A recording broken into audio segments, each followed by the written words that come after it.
Should be golden here in a bit. Should be live right now. We should be live. Let me make sure it's working. Yep, we are live. That is us. That looks like you and me. All right. Yeah, and Kiki. Just sitting down here texting. All right, let me get the show on the. Hold on. Is this working? What's going on? Okay, hold on. All right. Oh, I'll send you the YouTube link as well. So that way, get that out of the way while we're still live. And people are watching. Doesn't seem like there's anybody in the chat right now. We'll be there in a little bit.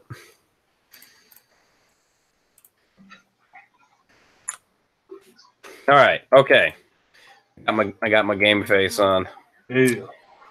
Hey, it's that time again for the Why Come Japan show, where I interview creatives here or inside or outside of Japan. Today we are inside Japan. I take you all the way down to Kagoshima, where I meet tour guide / former classmate.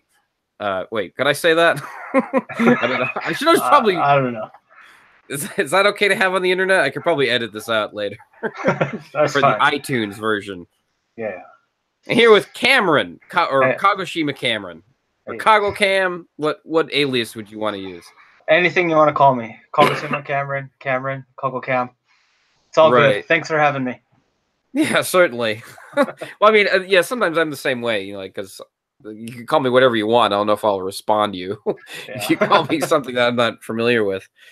So Cameron is a tour guide down in Kagoshima, but not just Kagoshima, like all over Japan, right?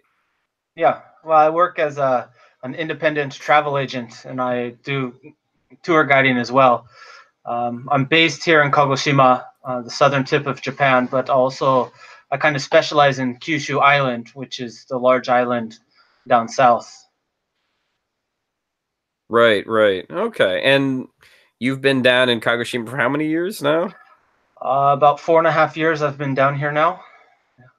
You love it? You staying there forever, you think? Well, I guess that's kind of a... Maybe you hate... I mean, I don't know. I hate when people ask me, like, questions like that. The more I think about it. Definitely get asked that a lot here in Japan. Yeah. But, you know, I'm happy here, so it's good. Okay.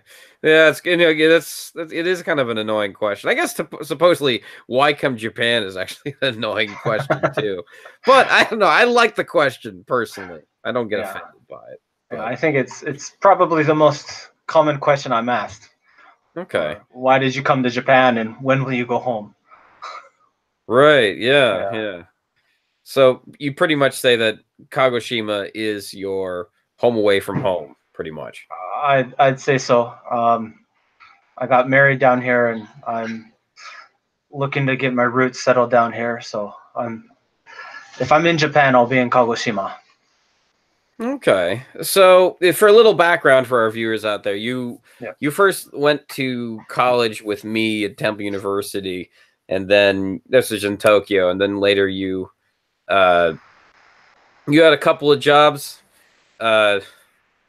One with are there any that you can or can't share here? I guess. I know. I should probably brief my guests before I do this shit. I don't know. Yeah. No. Yeah. We went to university together up in Tokyo. Then after that, I did teach English for a little bit before joining the travel industry.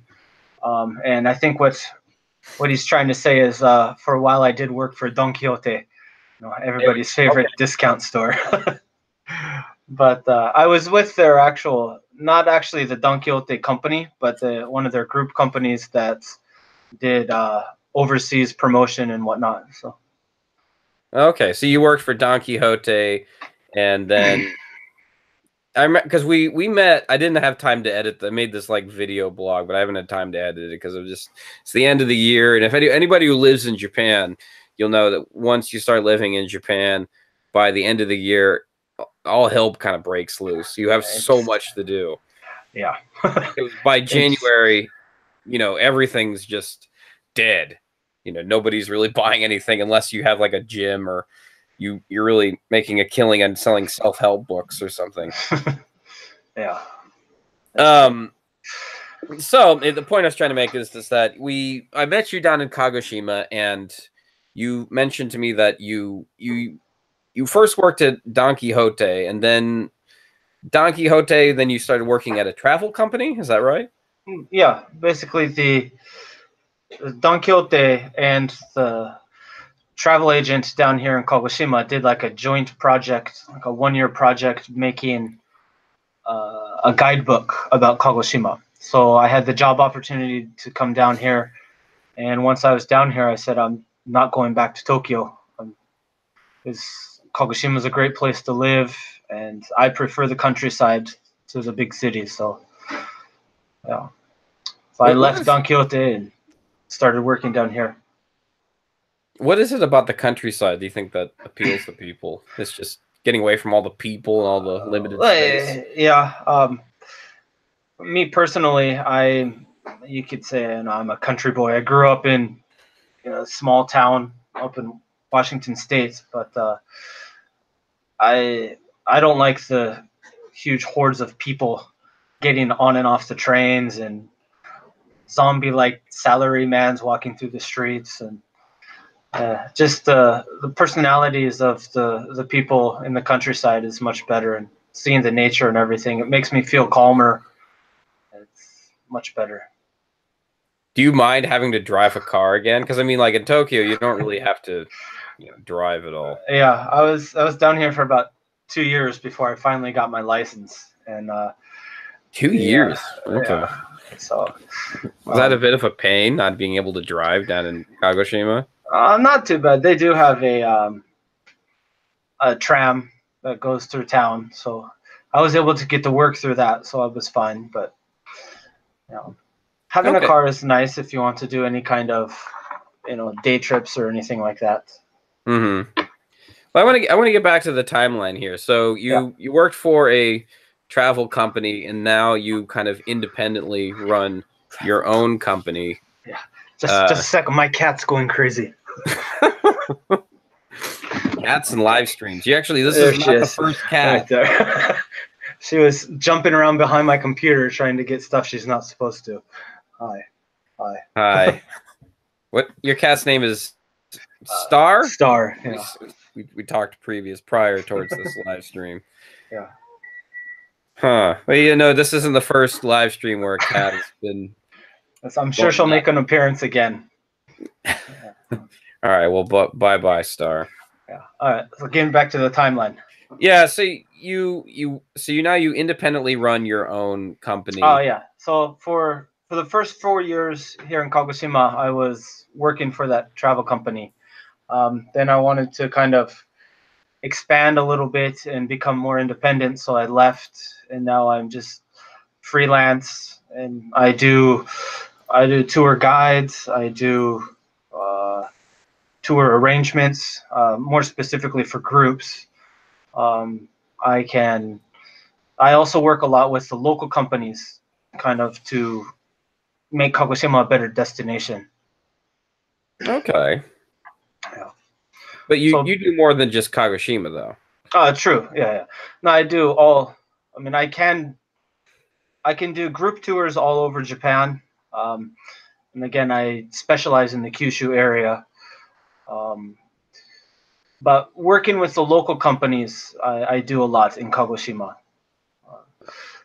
Okay. So in terms of like Kyushu, what's like the hot spot? Is it Kagoshima? Is there anywhere else that really? Well, Fukuoka is the main place. It's yeah, I guess that the makes big sense. city up north, and that's where the Right. main airport is here. And then everybody knows Nagasaki, so that's recently is becoming a more popular travel destination. Oita is another prefecture up north. It's well known for their hot springs. Then in the middle you have Kumamoto, but recently that's been struggling a bit because about 4 years ago there was a large earthquake. Wait. That was 4 years ago? I feel like maybe like three 2 years years ago, maybe. All right. But like yeah, yesterday. it destroyed their castle, which everybody visited. So they kind of lost all their good sightseeing places. So they're struggling right now. Not even Kumamon could save it, because like Kumamon, the Yurikere, he's from Kumamoto, right? He's from Kumamoto, so yeah, Kumamon is, I think, the only thing keeping them alive.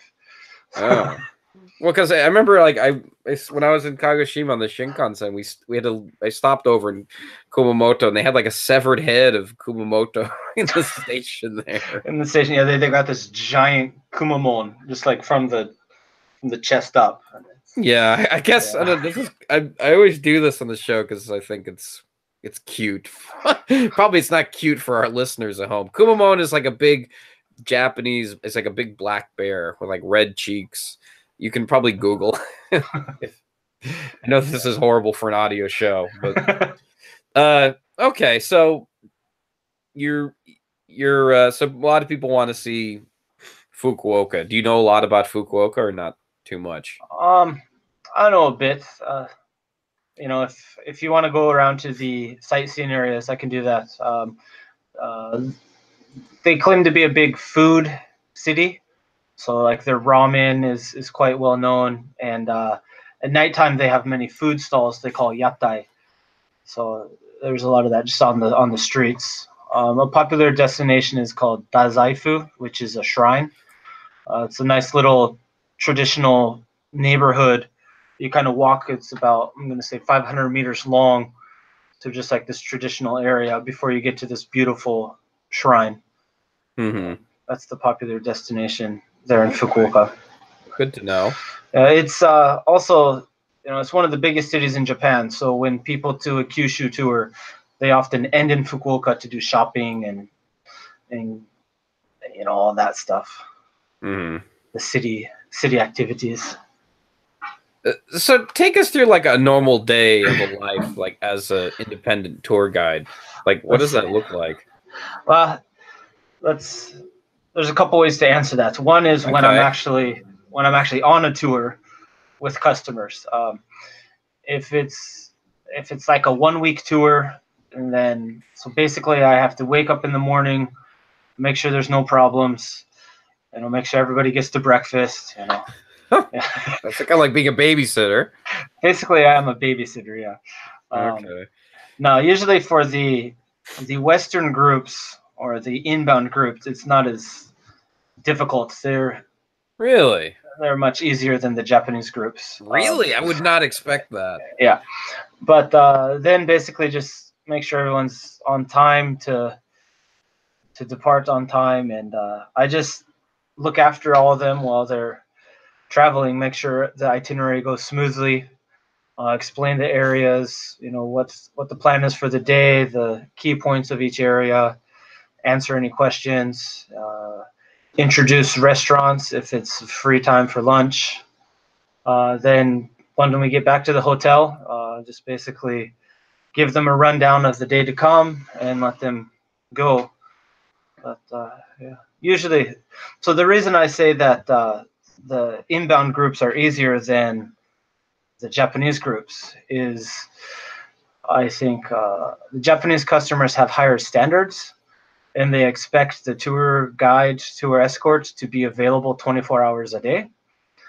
Oh. So, like, they want, that's just the standard of a Japanese guide, where especially the Western customers, like, will check into the hotel and they say, okay, we're good. We don't need you tomorrow. Please, you can have some free time yourself. Where with the Japanese customers, I'm expected to be there, and if they call me, I need to be there within a couple minutes to check them out. Or actually, yeah, no, that makes sense. Actually, a friend of mine who worked at a hotel, a former Templeite, Larry, if you know who that is, Templeite, Tujer, Tujer. What would you call somebody from Temple University? How about we go with a Templar? Templar. That just sounds like a bad science fiction novel. No, he told me that he worked at a hotel. Yeah. And he was just telling me about how horrible the service industry is, because it's very like majime. I mean, very serious and very rigid and like very demanding. Definitely. So I guess I could see that. So they kind of have these really high. I mean, you could say like Japanese kind of this higher expectation. Yeah. Okay. Yeah. So like whenever you see like okay, so let me ask you this: when you have like your tours, you have like a website that's really popular. How does it you kind of? I mean, usually like with any business, like released, I've seen in like Business Canvas, they always have like some sort of like thing where you outsource and you get your customers. Yeah. Is where do you like find people? Do they message you, or do you have to like find them, or? So most of the time, so like when I was with the travel agent, I did a lot of like email sales, or whether it's just mass emails sent to travel agents, or if I contact travel agents that I know and just see if they have any customers or anything. Since becoming independent, I'm kind of having to start over, so I do still contact them a bit, but I also created a website that's up and going for people to see me if they search for Kagoshima stuff. Okay, so kind of SEO content. Yeah.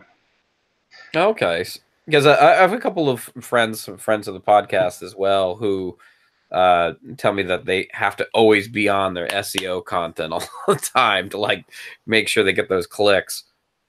Yeah, well, I'm sure that's probably the best way to succeed. Not something I do as much. I have since I am quite connected with many travel agents, I guess I target more of the travel agents than the individual travelers, so I don't need the clickbait as much. Oh, really? Yeah, but targeting individual travelers is something that I want to develop more. Since becoming independent, I want to be able to work with more individual travelers to Kagoshima, because I think they are increasing more, and it's looking into the future. Group tours are slowly going to disappear. Oh, really? I mean, they'll always exist, but uh, the travel industry is moving more and more towards individual travelers over group tours. Oh, I see. Yeah, I'm looking at your website right now. It seems relatively pragmatic. I mean, okay. So, I mean, is it relatively hard to set up tours in Japan? Or would you say it's relatively really simple? Yeah, actually, I'm going to answer that as yes and no. Okay. Because to create a tour is really not that difficult. You just come up with an itinerary, and it's not too bad. But you have to be careful, because as with many things in Japan, the laws are quite strict and a bit tedious. Uh, for example, if you don't have a travel agent license, you cannot do certain reservations for people, or you can do reservations, but the payments you cannot do. Anytime money is exchanged through you, for example, you receive money from the customer and then pay a shop. If you don't have a license, that's technically illegal. So it's easy to arrange, but you also have to be careful to follow the laws. Oh, okay. Yeah, So there's a lot of legal loopholes you kind of have to jump through. exactly. Yeah. But it's easy because uh it's in English? I don't know. Why is it easy? Because you just um well, really, you just if you know what's available, you can just easily put together a schedule and recommend it to somebody. Oh, okay. I guess, Do you have like a set like tour that you've put together? yeah, it's something I'm developing right now. I haven't updated it to my website, but I'm trying to get some of those going, just to offer to people coming to Kagoshima. Um, I see. So like kind of something that's set, but basically whenever somebody signs up for a tour, they just say, "Hey, I want to go to Kumamoto Castle or something." They Yeah, usually have an idea of what they want to see. yeah. Okay. Again, I think it's better to basically as a business, if I want to do something, I could create those set tours, or I guess like an itinerary, and that would be more of just like a recommendation that they can go to by themselves.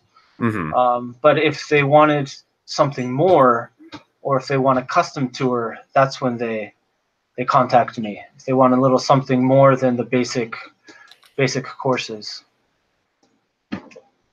Okay, I see. All right, so it's kind of like a grab bag in a way. Yeah. Why it's also more uh, enjoyable for me to do custom tours. Uh, that requires researching a little bit, but Uh-huh. but researching makes the job more fun. Right, right. Yeah, I mean, it's part. I mean, that's part of like what you learn in school, and then like sometimes when right after your schooling is over, you're like, well, now what do I do? I guess I read this book and learn more about Japan because Yeah, I want to know more about where my surroundings are. yeah. So, were there any things that you wish that you knew before starting a tour, this tour company? Um, it's a good question. Yeah, You know,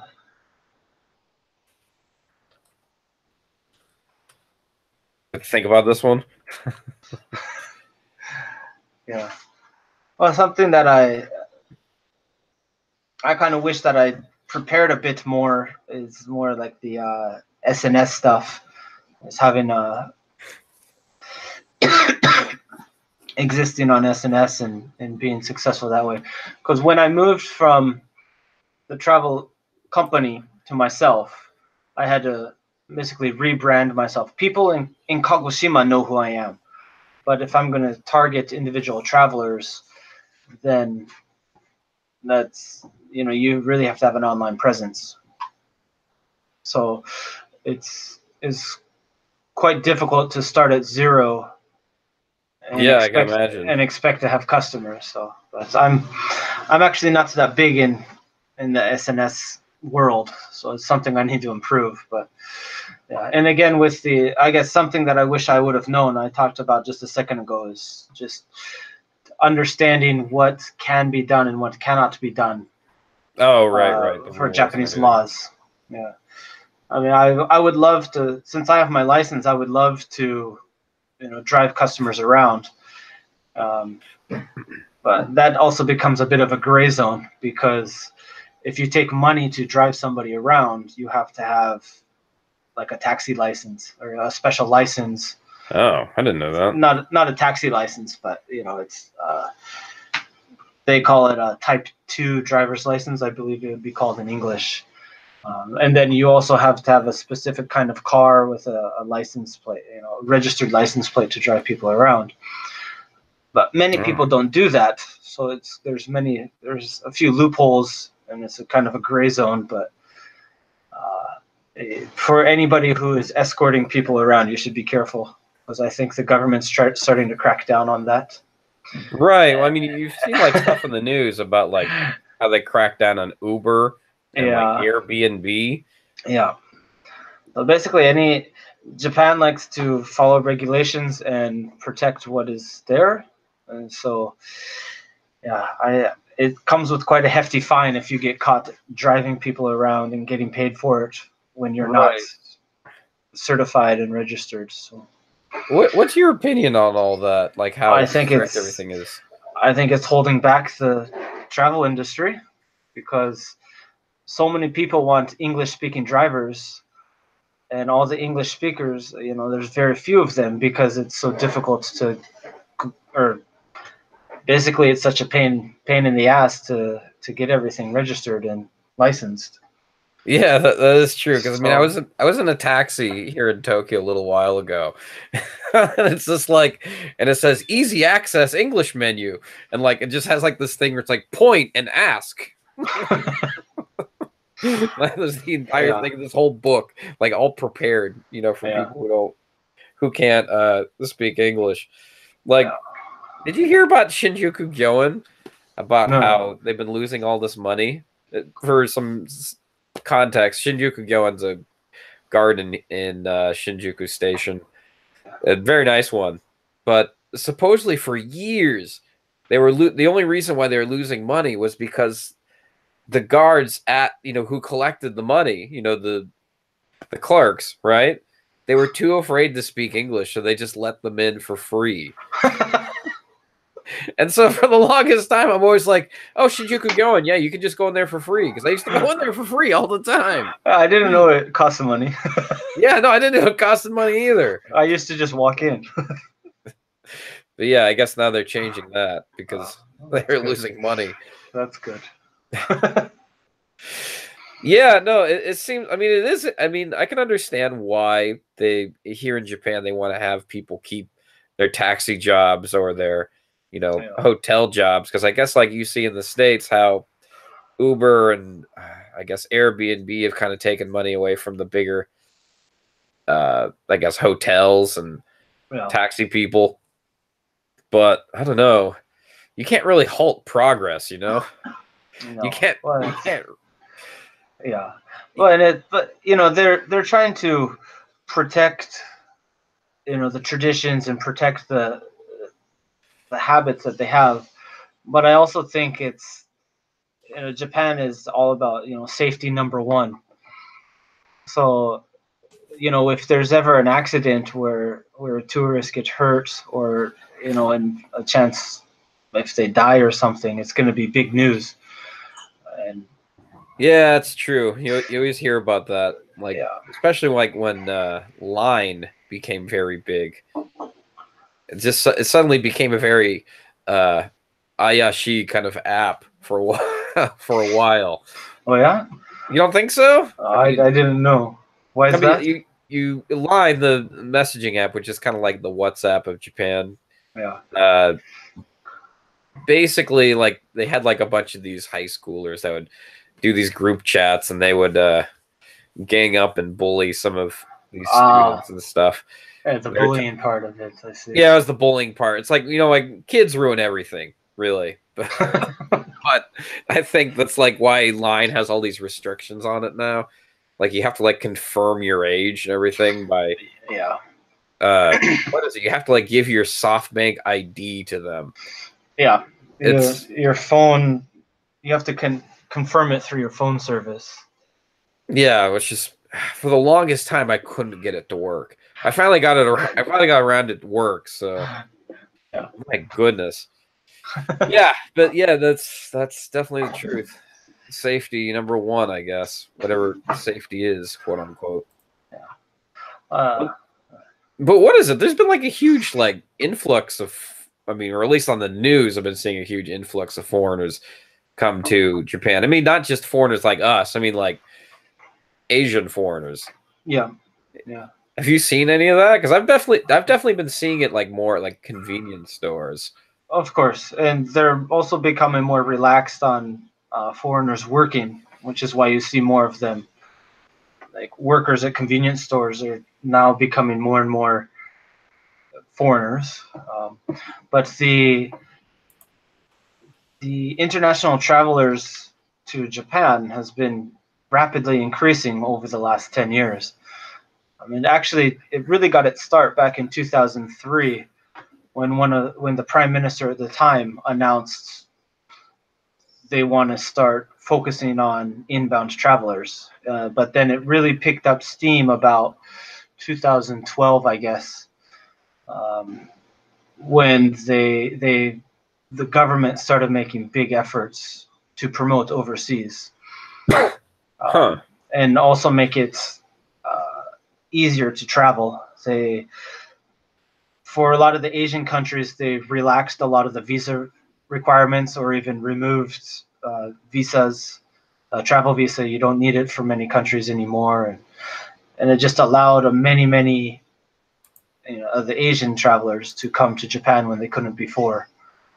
And also, when you include that they're focused on the Olympics coming up in 2020, there's just been huge promotion from the governments to get inbound, international tourists. Yeah. But it's created a few problems within Japan as well. When all of a sudden you got this huge influx of international travelers in an area that is not prepared for that. You think this place isn't prepared for international travelers?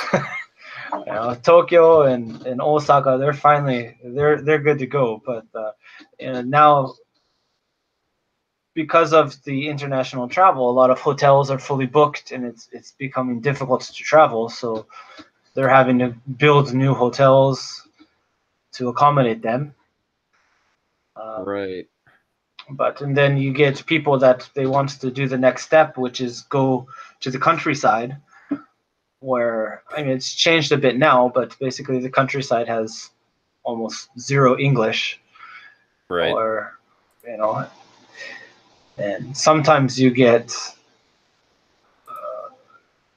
people that are maybe not as friendly to foreigners as you would like them to be. All right. Not as welcoming. Right. Yeah. Okay, so it's just kind of pretty obvious. Well, okay, for us, it's like we already know what everything looks like here. Yeah. Like I was talking to my dad yesterday, who messaged me. He said, I keep on reading on the news about how there's all these vacant houses in Japan. It's like, oh yeah, that's starting to be promoted a bit. Yeah. And long story short, saying, well, the problem is a lot of these vacant houses is they're all in places nobody really wants to live. That's why they're vacant. So yeah, it's like most people in Japan, like you kind of have to think about the geography, how most people just want to live near a major train station or somewhere close to a station, because not a lot of people, particularly in Tokyo or any big city, most of the places in Japan that aren't countryside, I'd say it's all most people, they don't have cars. So sometimes you have like these buildings out like in the middle of like nowhere that's nowhere near a station, and nobody really wants it. Yeah. So that's the thing. Yeah. Well, and the declining population, and all the young Japanese people want to move to Tokyo and move to the big cities, or even like here in Kagoshima, in the local areas, the kind of outside Kagoshima City, people want to move to Kagoshima City. So especially in the countryside, the population is declining quickly. So your businesses are, they're going out of business, and houses are starting to be vacated. And it's kind of it's a movement to try to bring people to the countryside. You can have a free house if you live here, and if you work here, you can have a free house. But I don't know how successful it is. They finally started to target foreigners for it. I haven't heard of many people taking it, but it seems interesting. So if you had to guess or predict, what do you think Japan's going to look like in 10 years? Because we've almost been here for 10 years, or at least maybe you've been here longer than I have, but the country, not Kagoshima or Tokyo. But it's a good question. Because like what I picture is like, actually, you know what? I don't know. It's just like there's so many possibilities. What could happen or what couldn't happen? Because like this country's been closed for so long. Like when it feels nostalgic in a way compared to how it was in 2009 compared to how it is today. Well, because I walk outside in Japan, Tokyo, I'm like here, and I'd never maybe see one or two foreigners. Now I see at least 20. It's not it's really hard to compare how it was in 2009 versus how it is now in 2018. But down here in Kagoshima, there's still not too many foreigners. I think it's still, when I go out, I see just a handful of them. Like today I went to downtown and came back, and I think I saw maybe just two or three foreigners. So it's kind of like how Tokyo was 10 years ago. I think Tokyo and maybe Osaka, Fukuoka, the big, maybe the top five cities, they're going to become more and more filled with foreigners. But I think the countryside maybe won't change very much. With regards to the tourism, I think inbound tourism is going to peak, or at least flatline. Yeah, I guess Not flatline, but too. you know, kind of. Probably after the Olympics, you think? Yeah, after the Olympics, Japan is pushing so much to get foreigners to come, but to be honest, I think a lot of things aren't prepared, and so their strategy is just to get people to come, but not to come back. Yeah, If yeah. that makes sense. Well, it's kind of like, I don't know, I guess I could compare Japan to like Disneyland. It's like, you go to Disneyland and you're like, well, I went to Disneyland, that's over. You have no reason to go back, Yeah. or it's like Chuck E. Cheese, you go there once, like, well, I saw the robots, ate the terrible pizza, played the games, I'm done. Yeah. But I think, but an interesting way to look at it is the tourism industry in Japan is very young. When you consider tourism as an industry, Japan is maybe just 10 to 20 years old. When you look at the Western world or Europe, they've had a couple hundred years of tourism. Right. I think the first, I guess you could call like sightseeing tours, were by the British traveling to France in the late 1700s, I believe it was. Mm-hmm. And since then, France has been developing as a tourist destination. So that's 230, 40 years. But Japan as a tourist destination, as actually an industry to develop travel, is still quite young. So, they could study from the rest of the world and take off and become very successful, or they could try to do it their own way, which I think may hit some brick walls. Right. But a lot of the tourism promotion and tourism related advertising and everything is mostly controlled by the government. And I think when that happens, the Japanese government isn't necessarily doesn't really push to move into the future, I guess, to put it in a Yeah, I guess I could soft see way. that too. I don't really see much interest in coming to, because like I was telling my girlfriend who's from China, and like she always has friends come over to Japan, to go on shopping tours and everything, because in Japan high fashion is like the thing everybody wants. And and sometimes she asks me these questions like, so when's your friend Matt's gonna come to Japan? I'm like, all right, first of all, you don't casually come over to Japan.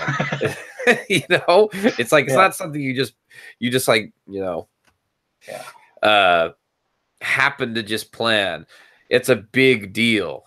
So it's like, it's something you have to put a lot of work and planning into. And not only that, it's like you have to also put a lot of time into like planning what you're going to do for the trip. It's just like, I mean, because when my parents came here to Japan, when I was with you, Cameron, it's like, if we did not plan most of this before we got here, it would have been a nightmare, even like worse than it actually was. Yeah. But so a lot of planning does really help. It saves lives. Yeah. But let me ask you this. You said that you think they're going to hit a brick wall at some points. You think it's just because it's not foreigner friendly? That's it? No, it's not that it's not foreigner friendly, but it's expanding so quickly Oh, I that see. they're bound to hit speed bumps. Oh, I They're see. bound to run into problems. Yeah. I think, you know, it could continue to grow, but with things just seem to be moving too quickly, and I don't think the country can keep up with it. And if basically, to put it simply, is if you do not have good infrastructure and good products, people that visit are going to not be satisfied. And so there's huge promotions and huge campaigns to get people to come to Japan, but I don't think there's enough going on inside the country to support them long term. And so until that kind of changes, there's going to be some rough patches when it comes to international tourists. So if you promote an area that is not ready for a tourist and the tourist goes, they're going to give it a bad review, Oh, which means right. that later on people are not going to want to go to that area. Oh, I see. Well, That's yeah, that's true. That's like Japan totally is probably not prepared for all the 5-star review things that exist in the world we have today. yeah. Because everything revolves around 5 stars. Like that app I was telling you about before we started. I was telling Cameron about this because I was needed to make some easy money for like some English teaching app. I guess it's only available for iPhone, but it's an app that like it's kind of like Uber but for English teaching, and it's like they give you 5 stars per lesson. You know, it's kind of like just like that Black Mirror episode where everybody rates everyone 5 stars. But yeah, I don't think they're really prepared for that. But who knows? I mean, a lot can happen in Yeah. like 10 years, 5 years. Do you feel like this is where you come in, where Japan doesn't feel like they've gotten the tourism game on lock? Or Um, not really? yeah. Well, when I see, so since coming down here to Kagoshima, I've seen a lot of,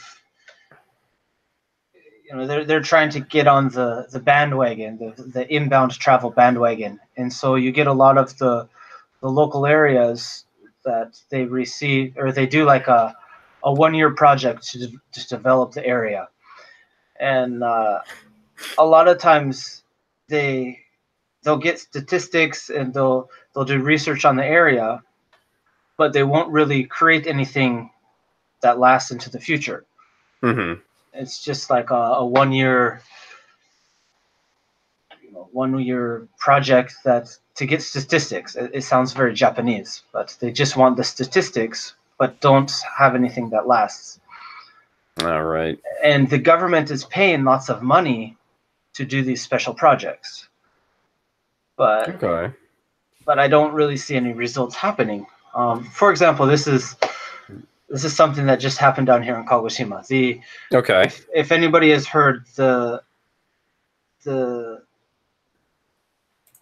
not tourism, but the environmental agency who runs all the national parks. They've chosen 8 parks to promote to Europe and America, and one of them is down here in Kagoshima. And they wanted to do like they call it a monitor tour, to where they they offered a tour bus that departs from the airport uh, and goes up into the mountain areas that has not so good public transportation. Basically, it was to do a trial run and get people to go to an area that they couldn't normally go to. And they hired a company in Tokyo to do this. So first of all, that for me says they don't really know the local area. But what they did is they had 2 buses that depart daily and basically do a loop around the mountain area. And this is specifically targeted towards international travelers. but I don't know how they never realized the buses both depart before any international flights arrive to the airport. Oh God. So how are you gonna target foreigners when they have no access to your tour? And they didn't think of this at all in the planning project. And so this is the kind of thing you see all throughout Japan. Is there you get companies that are like they call it a DMO, like a destination management organization, I believe is what it is, or a destination marketing company, DMC, that are supposed to do promotion and things like that, support an area. But basically, they just want the money from the government. So they'll take these big projects from the government and give statistics back to the government, but not really create any projects or don't really prepare the area for long term. And I feel like it's a big waste of money, and it's not helping the local area. Right, right. Well, I mean, I don't know. I guess they have to do the old saying, "Live and learn," right? Yeah. I don't know. I mean, it kind of. I get this in feeling. This is just my general feeling that I think I read some article too, but it was like Japan Times or Japan Today or something. Yeah. They said that because in general, foreigners don't really mingle all that well with the Japanese people, because it's a little hard because most usually in Japan, if you want to make friends, the best place, or at least this is what I've learned, if you want to make friends with Japanese people, you have to work with them, be part of their team or be part of the job. It's the easiest way, yeah. Or at least that's how I've made the best Japanese friends I've had that weren't from school or whatever. Yeah. But because in general, because I mean, versus some place like America where you just have some random conversation with some guy at, I don't know, working at Safeway who's bagging stuff, right? Yeah. So I get this impression that sometimes sometimes your foreignness it doesn't mingle well with the local population. Yeah. And I feel like that they would be happier not having them here. Or at least that's my impression. You get that feeling sometimes, yes. Yeah. Yeah. Or it's just sort of well, we kind of need them here because, we need their money. Yeah, exactly. Yeah. But when I kind of definitely. And when I talk to the locals or in the industry, they often say, we need advice from foreigners, or it's good to get comments and input from foreigners. But then I think when it comes time to actually take action, or there's a project that's actually being done, they prefer to work domestically, just because that's how it's always been done. But I do see a little bit the travel industry is slowly starting to have more and more foreigners working in the industry. So that's a good sign. Yeah, that's always a positive. I mean, I don't know. We'll see how much longer this can go on, for how long it feels like Japan's been kind of cut off from the rest of the world. I mean, this is great at some points because it really feels like you're getting away from everything else. Because I mean, it always seems like when the question why come Japan, it's always just to get away from people, That's why I came here, just to get away. Yeah. And it's the farthest place you can be and not be bothered by anybody, pretty much. I mean, now there's Facebook and all this other stuff, and people will still message you whenever, but still, like I said earlier, I mean, nobody casually comes to Japan unless you have a lot of patience, particularly. Okay, so I was actually looking into doing some of this tour stuff. I don't know how difficult it is. I mean, it sounds like what you said earlier, that there's lots of gray areas in terms of like rules and laws, and you say you get most of your clientele through. So refresh my memory here. So you get most of them through email or through phone calls or. Well, so since I work for the travel agency, I have lots of contacts to foreign travel agents, and so that's always what I did before. But now since I'm working independently and I'm starting to, previously it was more me focusing on groups, group tours. But as I mentioned earlier, I wanted to do more individual tours or offer products to individual travelers. So the style is changing a bit. Travel agents don't work as much with individual travelers, and so you need to have more of a presence online. An online presence is very important if you want to do tours for individuals. Okay. How would you rate your online presence these days? On a scale of 1 to 10, 10 being good, I'm probably about a 4 or 5. Not that really great. No, it's something I definitely need to improve. Okay.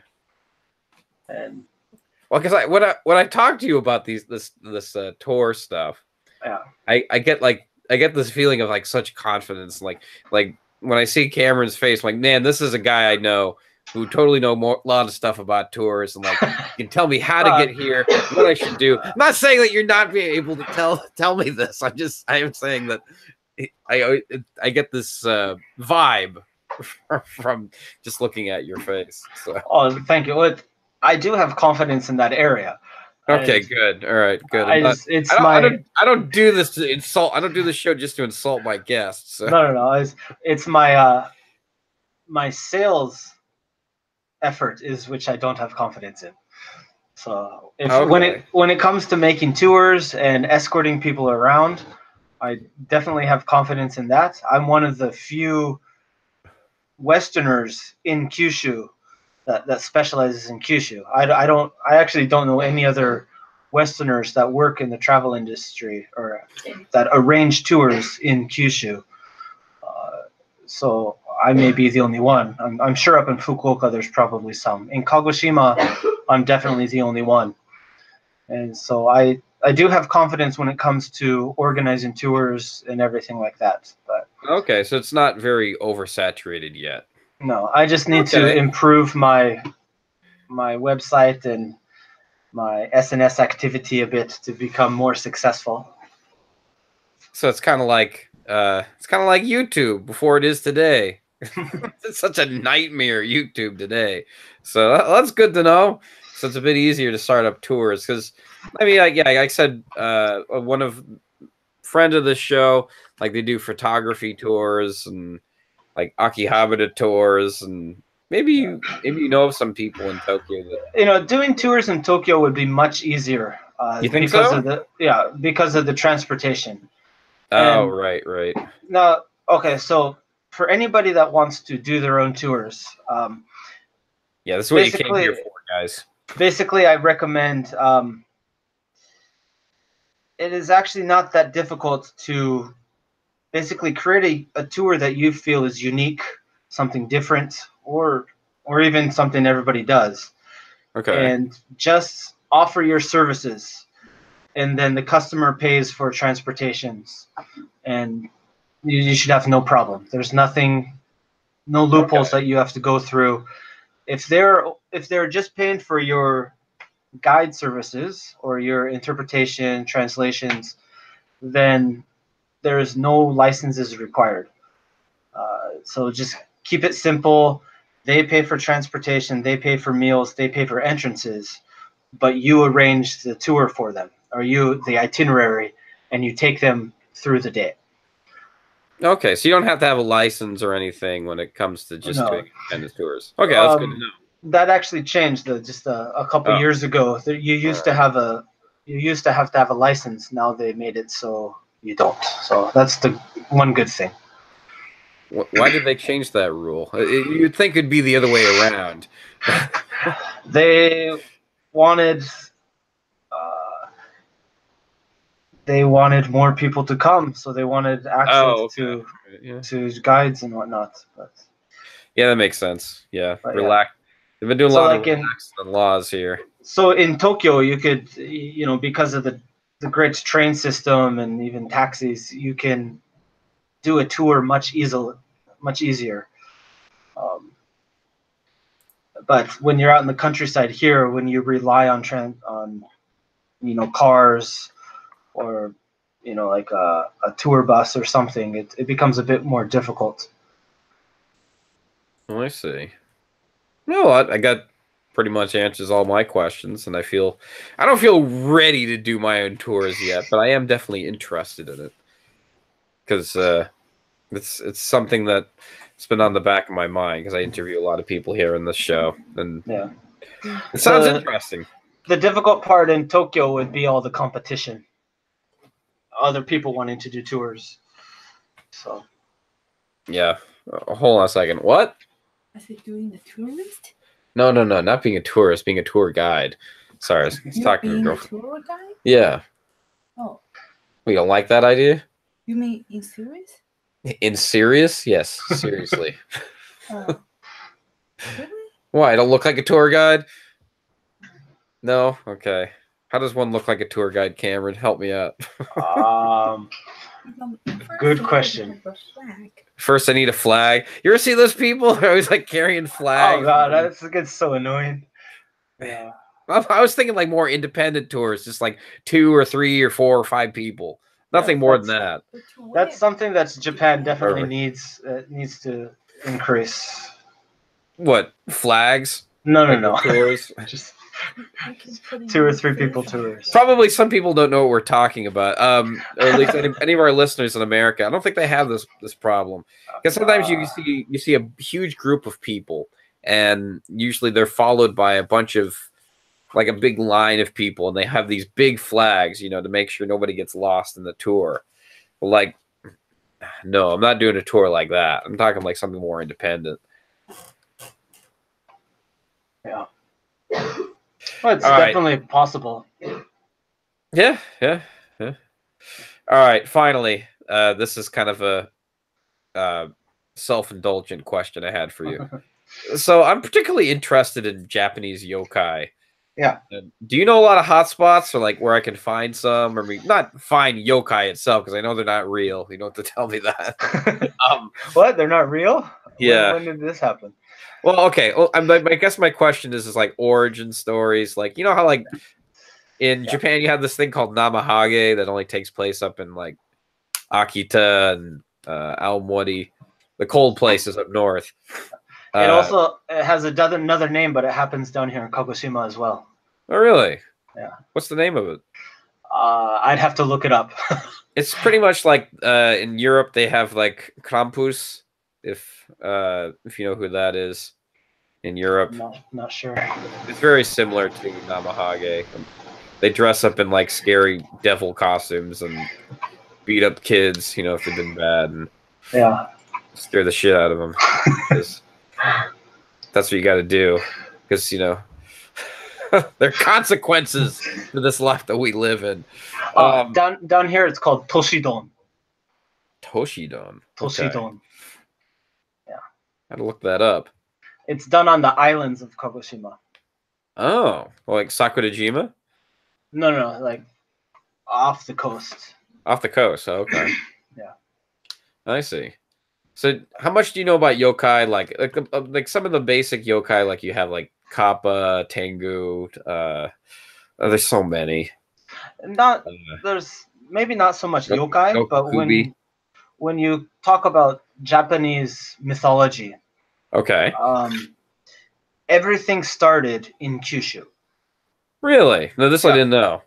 So, especially in Kagoshima and Miyazaki is where a lot of the Japanese myths take place. They have dances of the gods, which they call yokagura, The Kagura dance is at nighttime, is Yokagura. And when you go up to, for example, Takachiho in North Miyazaki, and it's a big story about Amaterasu, which is like the top goddess of Japan. And they say when when the gods descended, a lot of the stories talk about them coming down into Kagoshima and Miyazaki. So all the areas around here have local stories passed down of the Japanese mythologies. Okay. Especially Miyazaki. Interesting. So maybe not so much the yokai, but Japanese mythologies is very strong down here. I see. Okay. Yeah, because I know like in Fukuoka they have like kappa bones and things. You can find those there. Really? They're probably fake, but I mean, and I know there's a few places where you can like find like origin stories of like Oni and uh like Rokukubi and things like that. Yeah. Okay, so you don't particularly know of any cool places like that or must go to. Because like I buy some of these books because I want to go to some of these places they mention in like these yokai stories that are made up, where they have like particular locations where they created these stories or they came up with the idea. Because a lot of the times when you create stories, a lot of it's kind of based on environment, or sometimes anyway. Yeah. Well, there's have you ever heard the story of when Amaterasu hid in a rock and brought darkness to the world because she's the goddess of sun? No, never heard of this. It's a big story. Basically, she was angry at all the gods, and so she ran away and hid in a rock. And because she was hiding there, it brought darkness. She was the sun, so it made the world dark. Well, Okay. to get her out, all of the gods decided to have a big party outside of the rock. Okay. And basically they were having fun and doing all this stuff, and she became curious, so she kind of opened the rock up and poked her head out. When that happened, the gods grabbed the rock and they threw it halfway across Japan, so she couldn't go back in and hide. That's all takes place in Takachiho town in Miyazaki, so all the area there is dedicated to kind of that story. Interesting. It's yeah, but there's many stories like that around this area. The another one is I believe it's Amaterasu's. She has 3 sons or 3 nephews that all descended to Japan, and when they descended into the Kirishima Mountains between Kagoshima and Miyazaki. And that's where the name Kirishima comes from. Is Kirishima in Japanese is island of fog, or island in the fog. Basically, they were looking down on Earth, and it was all fog, and just the tip of the mountain was poking up. So it was an island in the fog. So Kirishima is actually a mountain range. But then there's a giant, kind of call it like a trident-like thing that's stuck in the top of the mountain. And it said that it was dropped from the heavens, and nobody can pick it up. So I don't know how long it's been there, but it's still there. If you go hiking up the mountains, you can see this giant trident-like fork stuck in the ground. I see. So where is this again? In this story is in the Kirishima mountain range. Oh, right. That's right. You said that. So the island of fog. Or... Hey, Ninja, welcome to the chat. I know a good one. Do you know the... I'm drawing a blank on his name. Oh, I know a good one. You know this one? Oh, I don't know. Shit. It's so good you can't remember it. Oh my god, I feel so horrible right now. I just talked about how confident I am at guiding people, and now I'm drawing a blank on this No, story. it's fine. It's fine. It happens. I do it all the the, time. You should have seen my the- interview with Greg. I blanked out for 30 seconds. The story of the Dragon Palace and something. His name's Taro. Like, not Momotaro, right? Not Momotaro. But, Yeah. Well, Momotaro's like the kind of like. What would you compare that Momotaro to? Like American equivalent? it's a peach bud. Yeah, Peach Boy, but like it's a very popular. Every kid in Japan knows Momotaro. You know. Yeah. I guess it's kind of like Goldilocks, Three Bears, or something. I don't know.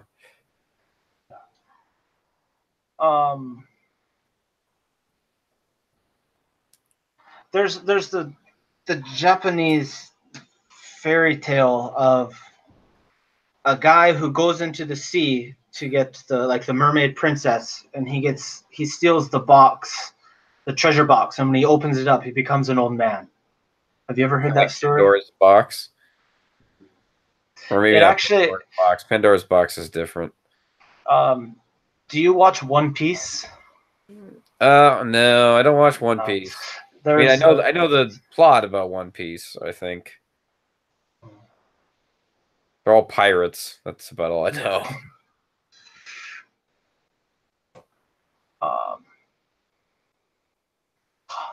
While you're trying to remember that, there is some question in the chat.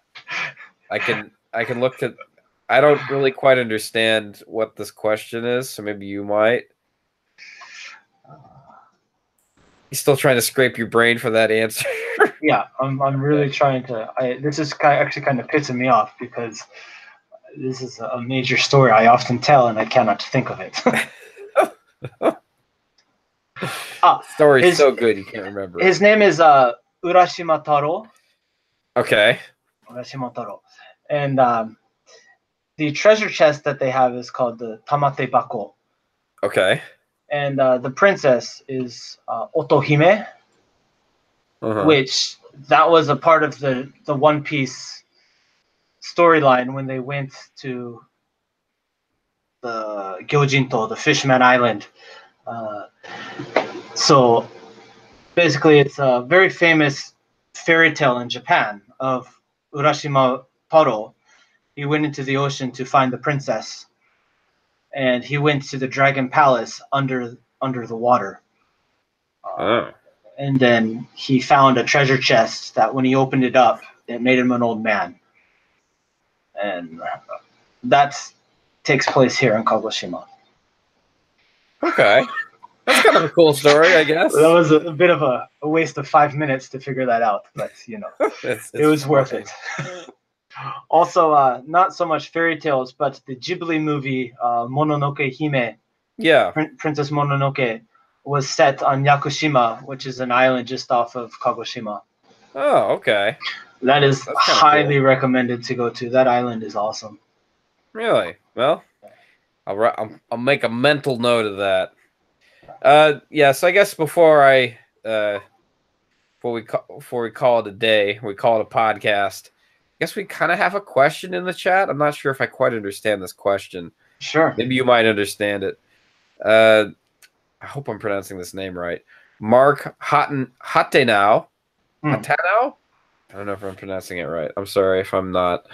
Mark Hattenau asks if you do business to business or business to consumer. Yeah. This is what I was talking about earlier about me working with travel agents or with individual travelers. Okay. Until now, I've always done B2B, business to business, travel agent to travel agent, business to business. Okay. But since I became independent, I want to develop the B2C, working directly to the customers, business to customers. So is what he's giving out there. So which one's harder, business to business or business to consumer? In Tokyo, since there's many more opportunities, as we were just talking about, you could, throw something together and not be restricted by the laws. B2C has bigger potential. But down here in Kyushu, where group tours are still quite popular, B2B is quite nice. Also, B2B is much more profitable, but it takes a little bit more of effort to arrange it. Oh, I see. So you do mostly B2B down there in Kagoshima. Until now, I've done more B2B. Oh, I see. So you just need to know the right people, and then they give you names or people who are interested in tours. Yeah. Okay. Well, B2B. Basically, you're working with travel agents. You're working with companies, businesses. Do you have to pay them? I'm guessing pretty like a lot, or No, they pay how me. does, like, So oh, they pay you. Oh, yeah. I see. But that kind of business is starting to get less and less as Japan develops and more options become available for B2C, for individual travelers to join tours and to travel by themselves. As more information gets out there, the B2B is slowly becoming smaller and smaller. Oh. But it's still always going to exist because you have like school trips, or you have company trips, business meetings, or like company vacations. So the B2B will always continue to exist. That's mostly domestic, though, right? Well, international as well. Okay. It's kind of an industry term, but it's called MICE, which is meetings, incentives, conferences, and events. So MICE. I hope I got that right. Basically, it's just any work-related, work-related, or conferences and whatnot that with many people visiting. So that usually goes through travel agents, not individuals. So the B2B will always continue to exist, but B2C is becoming much and much more popular, which is why I want to develop it. And by developing the B2C market here in Kagoshima, it'll also give natural promotion to the area and spread awareness of the area as well. Okay. So, like, let's say I was a foreigner. I was like some random guy who wanted to come to Japan. How do I get involved with a B2B? Is like B2B like HIS? As an individual customer, you wouldn't do B2B. That is, for example, if you visit a travel agent, let's just say you're from Florida, right? And you visit a travel agent in Florida, then that is B2C. The travel agent is B, you are the C. All right. Okay. All right. I'm just like trying to put the pieces together here. But then when the Florida travel agent contacts a travel agent in Japan, that is B2B. Okay. I see. I see. I So got it now. If any individual traveler contacted somebody in Japan, that would be B2C. I see. I'm not. We have another question in the chat. I'm not sure if this is a joke or if this is real, but maybe you might know something about this. Do you know what M2M is and M2A is? No. Okay, and I'm guessing it's a joke. Oh man, gotten sick over the last week. It's gotten colder here. Yeah. Anyway. And then there's another one, AZZ to AZZ. I'm guessing that's ass to ass. God damn it, Vince, your mom making me read these questions. He's a fan of the show, so good. All right. Anything you want to say before we go? That's pretty much it for the that's the podcast. You're out. You're gone. No. Yeah, come to Kagoshima. Or come to Kyushu. Yeah. I'll put the links down below. You can click on him if you want to book him. He knows his stuff. He speaks Japanese. What else? How else can I promote you, Cam? How good is your Japanese? I mean, you're really good. My Japanese is just fine. Just fine, my ass. It's like yours was the best Japanese out of everybody's at Temple when we first went there. You're not really setting the standards very high. Yeah, well, I don't know. I mean, it seemed like you had a couple of us that were there, and they seemed like we had relatively had a pretty good Japanese background. I mean, mine really sucked because I just got there for the first time. But I would like to, I look at myself and looking at my videos of me trying to speak Japanese in them horribly. Yeah. I say, man, I'm so much better now. But you've never taken like the Japanese language placement test at all, or? I took it maybe 8 years ago. Oh, did you pass or? I passed, yeah. But that was Two just or one or? I took the N2 and it was easy. It was easy. Okay. Okay. All right. What I'm guessing N1's hard though. So my girlfriend passed it. So if I ever want to take N1, I think the only thing holding me back would be the kanji. I just have to really study the kanji. Okay. I see. All right. Yeah. So if you want to book Cameron, he has N2 level Japanese. He's certified. It's pretty good. It's a pretty good certification. I'd want that certification. I'm too lazy to take tests, but maybe I'll get around to it at some point. Tests are overrated. Yeah, well, I don't know. People like seeing that stuff. It's like when you buy cereal, and like it has a nice little thing on it that says has calcium and vitamin C in it. It's like that. You get to like, oh, okay, or it's organic. Yeah. Or at least that's how I feel. That's a certification. It's like, okay, I'll buy this because it has this. That's all it's good for. So I guess final thoughts though. If anyone's interested in Kagoshima, let me know. I can escort you around, for a price. Nothing's free. But yeah, I'm actually quite interested in targeting more of the foreigners living in Tokyo. So for example, if you have a group of friends that want to come down for a weekend, or if you want to do kind of a retreat or something, hit me up. For the people living in Japan, if you're not in Japan and want to come to Japan, I highly recommend taking a trip outside of, they call it the Golden Route, which is the big cities, Tokyo and Osaka and Kyoto. Come down to Kyushu, see what it's like. All right.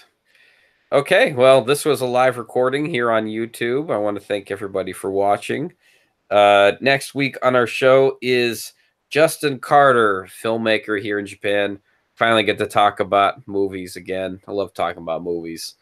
He will be on the show next week, Friday at 11 p.m. And until then, I'm Radrey.